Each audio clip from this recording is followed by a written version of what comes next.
அஸ்ஸலாமு அலைக்கும் வரஹ்மத்துல்லாஹி வபரகாத்துஹு.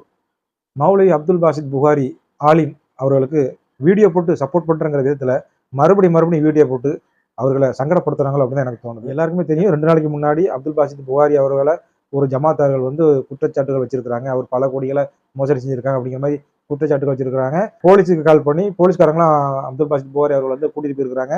அவரு தவறு செஞ்சிருக்கிறாரா இல்லையா அப்படிங்கிற ஒரு குற்றச்சாட்டுகள் நிரூபிக்கப்படணும். நிரூபிக்கப்பட்டதுக்கு அப்புறம் வீடியோக்களை வெளியிடணும். ஏன்னா அந்த சம்பவம் பேசிக்கிட்டு இருக்கும் போதே சுத்தி நிக்கிறவங்களாம் வீடியோ எடுத்து அவரு போலீஸ் ஸ்டேஷனுக்கு போறதுக்குள்ளேயே அந்த வீடியோக்களை இணையதளத்துல வைரல் பண்ணி விட்டுட்டாங்க. ஒருத்தர் மேல புகார் கொடுத்துருக்கோம் அப்படின்னா, ஒரு கம்ப்ளைண்ட் கொடுத்துருக்கோம், மோசடி பண்ணியிருக்காரு அப்படின்னா, அவர் இந்த மோசடி பண்ணியிருக்காரா அப்படிங்கிறது நிரூபிக்கப்படணும். நிரூபிக்கப்பட்டதுக்கு அப்புறம் தான் எடுத்த பதிவுகளை வெளியிடணும். ஆனா இவங்க அந்த ஸ்பாட்லேயே பதிவுகளை வெளியிட்டு அது ஒரு வைரலாக்கி விட்டுட்டாங்க. அதுக்கு நிறைய யூடியூபர்கள் அப்துல் பாசித் புகாரி அவர்கள் சப்போர்ட் பண்ணி வீடியோக்கள்லாம் போட்டாங்க. ஏன்னா ஒரு குற்றம் நிரூபிக்கப்படுறதுக்கு முன்னாடியே இந்த மாதிரி வீடியோக்கள்லாம் வெளியிடக்கூடாது அப்படிங்கிற மாதிரி அவர்களுக்கு சப்போர்ட் பண்ணி பல வீடியோக்கள் போட்டிருந்தாங்க, நான் பார்த்தேன். ஏன்னா நேற்று அப்துல் பாசித் புகாரி அவரோட ஒரு ஆடியோ கேட்டேன் வாட்ஸ்அப் குரூப்ல.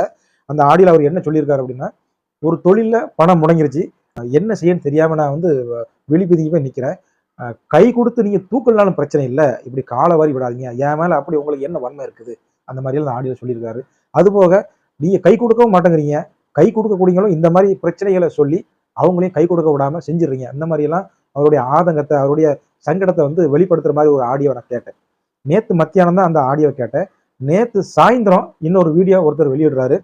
அந்த ஆடியோவை அவருடைய வீடியோல ஃபர்ஸ்ட் ஒரு 2 நிமிஷம் அப்துல் பாசித் அவர்கள் பேசுற மாதிரி அந்த ஆடியோ செட் பண்ணிட்டு அதுக்கப்புறம் அந்த வீடியோல அந்த நபர் பேசுறாரு.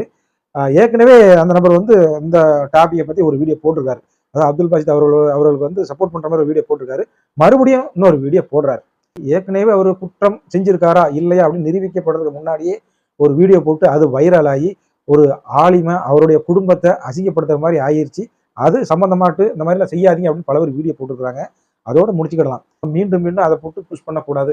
ஏன்னா அது சம்பந்தமா எல்லாரும் ஒரு வீடியோ போட்டாங்க, இந்த மாதிரி செய்யாதீங்க, ஒருத்தரை அசிங்கப்படுத்தாதீங்க, அவருடைய குடும்பத்தை அசிங்கப்படுத்தாதீங்க, அவருடைய குற்றங்கள் நிரூபிக்கப்பட்டதுக்கு அப்புறம் நீங்க அந்த மாதிரி வீடியோ போட்டு தான் பரவாயில்ல, அந்த மாதிரி எல்லாம் பேசி வீடியோ போட்டாங்க. ஆனா மறுபடியும் ஏற்கனவே அவர் நொந்து போய் இருக்கிறாரு. அதனாலதான் நொந்து போய் தான் ஒரு ஆடியோ நேரத்து போட்டிருக்காருன்னு நினைக்கிறேன். சங்கடப்பட்டு தான் பேசியிருந்தாரு. அந்த ஆடியோவே ஒரு 2 நிமிஷம் ஆடியோ கிளிப் எடுத்து அவர் ஒருத்தரோட வீடியோல ஃப்ரண்ட்ல வச்சு அதுக்கப்புறம் பேசியிருக்காரு. அவருக்கு சப்போர்ட்டா தான் பேசியிருக்காரு. ஆனாலும் மறுபடியும் அந்த பிரச்சனை பேசும்போது அந்த வீடியோ இன்னும் வைரல் ஆகிட்டு தான் இருக்கும். அடுத்தடுத்து மறுபடியும் அதே வீடியோல வைரல் ஆகிட்டு தான் இருக்கும். அவரும் அந்த குடும்பமும் அதை பார்க்கும்போது இன்னும் மீண்டும் சங்கடப்படத்தான் செய்வாங்களே தவிர அதுல வெளியே வர முடியும். அதனால மறுபடியும் கண்டென்ட்டுக்காக அந்த டாப்பிக்கை திருப்பி உங்களுடைய சேனல்ல போட வேண்டாம் அப்படிங்கிறதான் என்னுடைய கருத்து. இது யாரையும் சங்கடப்படுத்துறதுக்காக இந்த பதிவு போடல, ஏதோ மனசுல பட்டதை சொன்னேன். அஸ்ஸலாமு அலைக்கும் வரஹ்மத்துல்லாஹி வபரகாத்துஹு.